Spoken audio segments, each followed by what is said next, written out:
I think that most of us can agree that Transformers Animated is great. I'd honestly call it the best TF show I've watched. In my opinion, it has the best original ideas presented in the whole franchise, with a complete reimagining of the story, the characters, and the art style, which doesn't seem to have been contested for originality even after, what, 16, 17 years? The Optimus of the show is a perfect example of its originality. The design was quite drastically different in terms of the details, the proportions, the color placement, and it's a design which has been fantastically adapted into the Generation subline that kicked off 2 months ago, or 2 weeks if you're on the same landmass as I am, with the Legacy United animated universe Optimus Prime. So this guy looks incredible, more or less blending the animated style with the Chug aesthetic flawlessly. He still has these ultra dynamic proportions and details, smooth uncomplicated surfaces and gorgeous pastel colors, and those cool ass Star Convoy tits. But he has a slightly more reasonable chin, a smattering of the usual Chug details like some mild panel lining and the addition of classic Optimus hallmarks like the forearm arrows and shin vents, along with a general upgrade on the overall beef factor. Prime's been juicing, Jesus. I do think the head looks a little flat. It's still good, but it looks a touch wonky from the side view. He might have benefited from having a mouthplate, and he kinda looks like Tom Hanks. Thanks, Ava.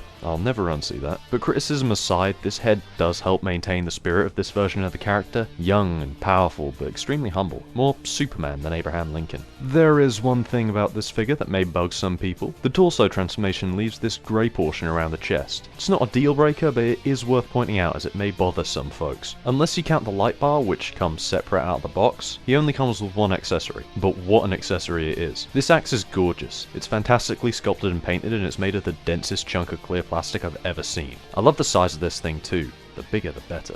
Okay, maybe that's a bit too big. And if you're not already satisfied with the size of this axe, it can be even bigger, as it has a telescopic handle in 2024. God is real and he loves us all. Just getting this guy into cool poses with the axe is a breeze, and it can even take blast effects. In fact, getting this guy into cool poses overall is pretty easy. He has all your standard joints, but they're all super great ranges, especially the head and those double jointed elbows. This guy just has such a dynamic look when in motion. Transformation is bloody bonkers. I've seriously never seen an Optimus that transforms quite like this. Like, the whole torso section gradually moves up, becoming the truck cab, and the abdomen does a very animated Optimus flip around when it all comes together into a truck mode that is weirdly cute. Like, this guy is pretty big as the robot, but the truck feels tiny. It's really accurate to the show model with all the details being there, and even the wheels being placed like the animation model, with some hidden wheels at the front to keep it rolling steady. I love that little touch. The light bar is made of some very nice two-tone clear plastic, and the painted details on the truck mode sell it really well. And something about the colors really helps this truck pull off the transition from the show model to reality. I absolutely love this for it. It's making me real nostalgic for that old Supreme class toy, actually.